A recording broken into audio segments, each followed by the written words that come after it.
नमस्कार साथियों, विद्यालय स्तर पर दिए गए रानी लक्ष्मीबाई आत्मरक्षा प्रशिक्षण की एंट्री आपको शाला दर्पण पर करना अनिवार्य है। तो मैं रामनिवास मेहरा आपको इस वीडियो में उक्त प्रशिक्षण की एंट्री शाला दर्पण पर करने की संपूर्ण प्रक्रिया स्टेप बाय स्टेप बताऊंगा। तो प्रक्रिया बताने से पहले साथियों, मेरा आपसे छोटा सा निवेदन रहेगा कि यदि आप चैनल पर नए हैं तो प्लीज चैनल को सब्सक्राइब करके घंटी वाले बेल आइकन को दबाकर ऑल पर भी प्रेस कीजिएगा।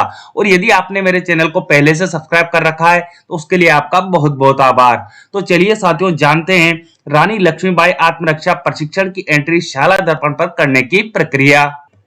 रानी लक्ष्मीबाई प्रशिक्षण की एंट्री शाला दर्पण पर करने के लिए सबसे पहले आपको शाला दर्पण से अपने विद्यालय को लॉगिन कर लेना है। जैसे आप लॉगिन होंगे इस तरह का होम पृष्ठ आपके सामने आएगा। अब आपको यहाँ एक टैब मिलेगी विद्यालय नेम से, तो आपको इस टैब पर क्लिक कर लेना है। जैसे आप यहाँ क्लिक करेंगे आपके सामने यहाँ कई अन्य ऑप्शन या सब टैब आपको दिखाई देगी।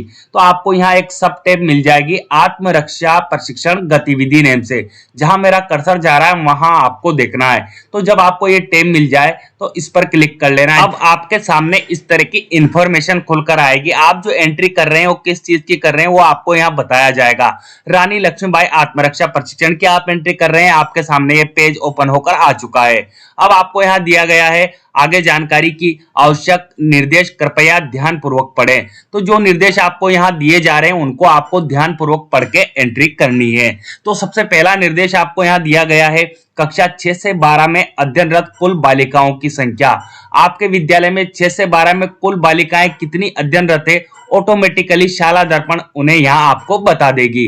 अब आगे आपको यहाँ क्या एंट्री करनी है तो वो जानकारी आपको यहाँ दी जा रही है।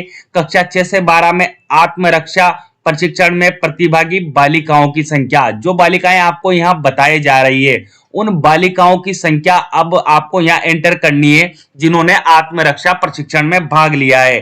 तो आप वो संख्या यहाँ पर एंटर कर लेंगे। उसके बाद अगली इंफॉर्मेशन आपको यहाँ देनी है विद्यालय स्तर पर आत्मरक्षा प्रशिक्षण आयोजन की तिथि। आपने किस तिथि को अपने विद्यालय में जो आत्मरक्षा प्रशिक्षण आयोजित किया है वो इंफॉर्मेशन आपको यहाँ बतानी है।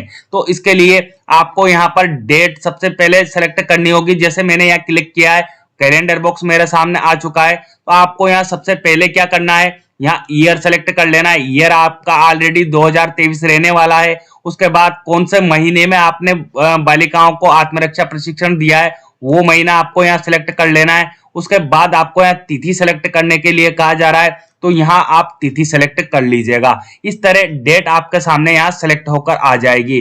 अब आगे जो आपको जानकारी देनी है, क्या किसी शिक्षक ने आत्मरक्षा प्रशिक्षण प्राप्त किया है। यदि आपके विद्यालय में किसी शिक्षक ने आत्मरक्षा प्रशिक्षण प्राप्त किया है तो आप यहाँ सेलेक्ट बॉक्स पर क्लिक कीजिएगा।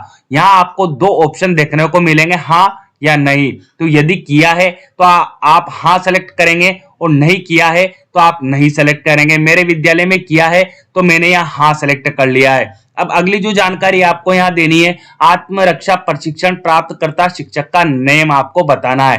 तो उसके लिए आपको यहाँ सेलेक्ट बॉक्स दिया हुआ है, तो आप यहाँ क्लिक कीजिएगा। जैसे आप यहाँ क्लिक करेंगे आपके विद्यालय में जितने भी शिक्षक साथी कार्यरत है उनकी इंफॉर्मेशन आपको यहाँ डिस्प्ले हो जाएगी। तो जिस भी शिक्षक साथी ने आत्मरक्षा प्रशिक्षण लिया है उनका नेम आप यहाँ से सेलेक्ट कर लीजिएगा। जैसे आप यहाँ नेम सेलेक्ट करेंगे ऑटोमेटिकली जिन शिक्षक साथी का नेम आपने यहाँ सेलेक्ट किया है उनके मोबाइल नंबर आपको यहाँ डिस्प्ले हो जाएंगे। सारी सूचनाएं आप फिल कर देंगे, जो भी मैंने बताई है यहाँ पर जो सारी सूचनाएं है वो आपको फिल करनी है। उसके बाद आपको यहाँ ऑप्शन मिलेगा ऐड का, तो आप ऐड पर क्लिक कर लीजिएगा। जैसे ही आप ऐड पर क्लिक करेंगे इस तरह का डायलॉग बॉक्स आपके सामने आएगा, डेटा सेव्ड और अपडेटेड सक्सेसफुली। तो अब आपने जो इंफॉर्मेशन अपडेट की है वो आपकी शाला दर्पण पर सेव हो चुकी है, तो आप इसे क्लोज कर दीजिएगा।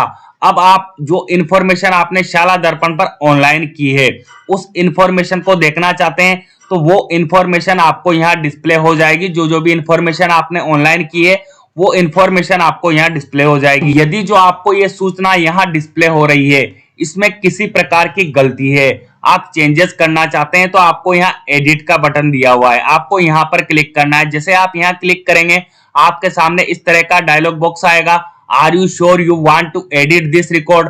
यदि आप एडिट करना चाहते हैं तो यहाँ ओके पर क्लिक कर लीजिएगा। जैसे आप ओके पर क्लिक करेंगे सारी इंफॉर्मेशन आपके यहाँ एडिट करने के लिए रेडी कर दी जाएगी। तो आप यहाँ सूचना एडिट करने के लिए यहाँ से जो भी आपकी गलती हुई है उसमें सुधार कर लीजिएगा। उसके बाद फिर से आपको यहाँ ऑप्शन मिल जाएगा अपडेट का, तो आपको यहाँ अपडेट पर क्लिक कर लेना। जैसे ही आप अपडेट पर क्लिक करेंगे आपकी सूचनाएं जो है यहाँ अपडेट हो जाएगी। और यदि पूरी सूचना ही आपसे गलत हो गई है, मान लो कि ये जो सूचना आपने यहाँ प्रोवाइड करवाई है उनमें किसी प्रकार की गलती है, तो ऐसी कंडीशन में आपको यहाँ डिलीट का बटन भी दिया गया है, तो आप यहाँ पर क्लिक कीजिएगा। जैसे आप यहाँ पर क्लिक करेंगे इस तरह का डायलॉग बॉक्स आपके सामने आ जाएगा और आपसे पूछा जाएगा are you sure you want to delete this record, क्या आप इस रिकॉर्ड को डिलीट करना चाहते हैं। तो आपको जो यहाँ ओके का ऑप्शन मिल रहा है इस पर क्लिक कर लेना है। जैसे आप यहाँ क्लिक करेंगे आपका जो रिकॉर्ड है वो यहाँ से डिलीट हो जाएगा। और फिर आप रिकॉर्ड को ऐड करना चाहते हैं तो आपको यहाँ ऐड का बटन दिया गया है। तो जो प्रक्रिया मैंने बताई है उस प्रक्रिया को फॉलो करते हुए वापस आप सारी सूचनाएं यहाँ फीड कर दीजिएगा। उम्मीद है साथियों जानकारी आपको अच्छी लगेगी, और जानकारी आपको अच्छी लगे तो इस जानकारी को हमारे प्रत्येक साथी तक पहुंचाने का आप कष्ट कीजिएगा। और हाँ साथियों, आप वीडियो को लाइक करना भूल जाते हैं तो आप वीडियो को लाइक अवश्य कीजिएगा। मिलते हैं अगले और नवीन अपडेट के साथ, तब तक के लिए जय हिंद जय भारत।